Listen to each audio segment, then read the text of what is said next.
Welcome back to this video. The very first thing you want to do is to go ahead and open up your WeChat app. So I'm going to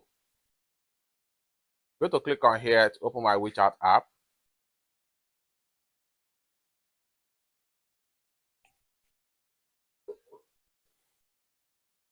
After you open up your WeChat app, go ahead and select a contact that you want to send money to. I'm going to select this contact right here. The next thing you want to do is to go ahead and click on this plus sign from the bottom right here. And this is going to pop up. Go ahead and click on transfer right here. Enter the amount you want to transfer.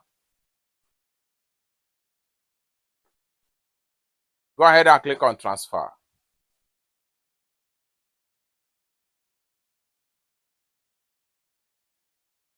Go ahead and enter your payment password.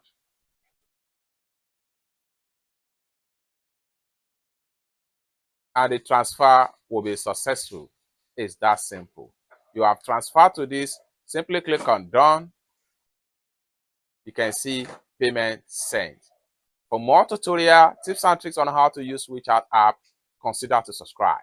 Thank you so much for watching, and I hope to see you in my next video. Bye for now.